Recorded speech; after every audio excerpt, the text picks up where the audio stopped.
World cinema refers to films produced outside of Hollywood, typically from countries such as France, Italy, Japan, India, and Mexico. These films often offer a unique perspective on culture, politics, and social issues, and are known for their artistic and experimental nature. Many world cinema films have been critically acclaimed and have won awards at international film festivals. In this video, we will discuss 3 world cinema films and how the critics thought about them and compare them. In the Mood for Love is a 2000 Hong Kong film directed by 64-year-old Wong Kar-wai, who is known for his art house movies with a martial arts flavor and moody romantic pieces, and whose most famous films include Chungking Express, Fallen Angels, and 2046. In the Mood for Love is set in Hong Kong in the 1960s and tells the story of 2 neighbors, Mr. Chow and Miss Chan, who become close friends after their spouses start working late hours. As they spend more time together, they begin to develop feelings for each other. However, they are unable to act on their feelings as they are both married. The film is known for its lush cinematography, evocative soundtrack, and its portrayal of the complexities of love and desire. The film is considered a classic of contemporary Asian cinema and has won many awards at international film festivals. In his article In the Mood for Love, film critic David Bordwell examines Wong Kar-wai's film and offers a detailed analysis of its formal and stylistic elements. One of his main arguments is that Wong Kar-wai uses a complex and layered visual style to convey the emotions of the film's characters. Bordwell notes the use of close-ups, off-center framing, and the use of color and space to create a sense of intimacy and longing between the 2 lead characters, Mr. Chow and Miss Chan. He also describes how the film's use of music, specifically Nat King Cole's rendition of Kisas, Kisas, Kisas, further enhances the emotional impact of the film. Overall, Bordwell's analysis of In the Mood for Love provides a detailed look at the film's formal and stylistic elements and how they work together to convey the emotional and thematic content of the film. The Return is a 2003 Russian film directed by 58-year-old Andrei Zvyagintsev, whose most notable works include Leviathan, Loveless, and The Return, which took home the prestigious Golden Lion Award at the 2003 Venice Film Festival. The Return follows the story of 2 young brothers, Andrei and Ivan, who live with their mother and have not seen their estranged father, who left them and their mother when they were young. The father suddenly comes back and takes the boys on a hunting trip in the wild, but the trip turns into a journey of self-discovery and reconciliation. The film explores themes of fatherhood, family, and the nature of masculinity and father-son relationships. It was well received by critics and won several awards at international film festivals. In his article, The Return, Andrei Zvyagintsev's masterpiece, film critic Peter Bradshaw examines the film's themes, style, and its significance within the context of contemporary Russian cinema. Bradshaw's main argument is that The Return is a masterpiece of contemporary Russian cinema that presents a powerful and deeply affecting story about the relationship between fathers and sons. He notes that the film's narrative centers around 2 brothers who go on a fishing trip with their estranged father, who has returned after a long absence.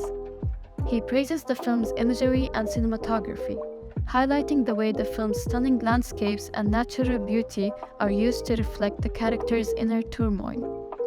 Overall, Peter Bradshaw argues that The Return is a powerful, deeply affecting, and masterfully crafted film that presents a thought-provoking exploration of the relationship between fathers and sons, identity, and self-discovery.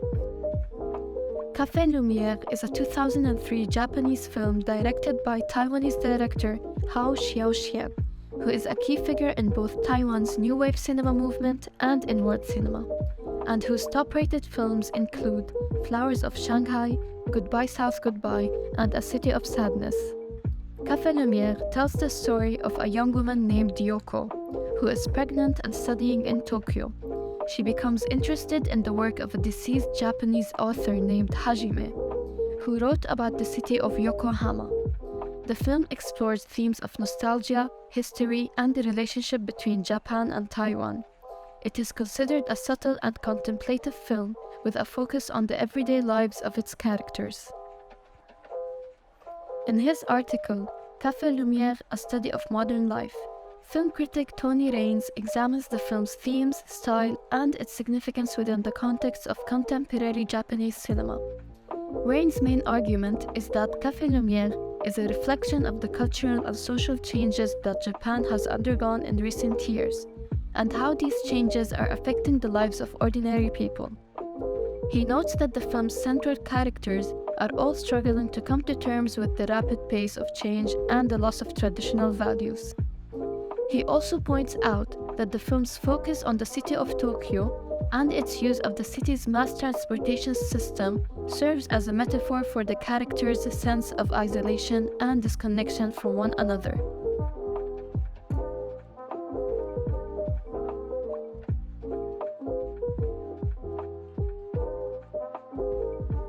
Hollywood films can be characterized as those that are typically produced for financial benefit and to entertain the audience. Contrarily, world cinema films embrace diversity and the cinematic arts while shedding focus on underrepresented cultures. Additionally, these films compel viewers to participate and interpret the story from their perspective. World cinema films depict society as it is without using any stereotypes. Their purpose is to convey a message, not to stir up feelings. These films make the viewer feel like they are part of the film, since they are about problems that we encounter in our everyday life. The events in the films move slowly, giving the audience a sense of time.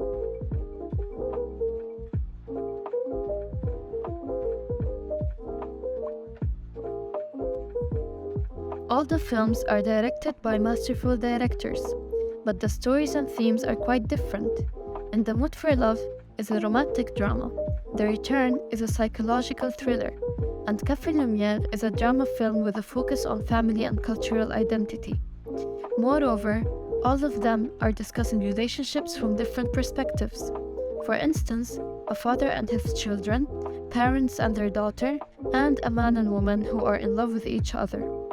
The stories are relatable to everyday life, which draws the viewer further into the plot and its meaning. In general, these three films are all critically acclaimed and have their own unique style and theme. The Return is a powerful and intense film that explores themes of family, guilt, and redemption. It is known for its striking cinematography and its ability to create a sense of tension and unease throughout the film. Café Lumière depicts the relationship from the perspective of a lack of communication between the family, and by using a slow flow of storytelling to emphasize the gap between the parents and the daughter. In the Mood for Love is known for its lush visuals, sumptuous cinematography, and evocative music, as well as its emphasis on the theme of unrequited love. It is also noted for its use of silence and minimal dialogue to create a sense of longing and desire. Finally, we can see that all three films offer a unique and powerful cinematic experience, but they differ in terms of style, tone, and themes they explore.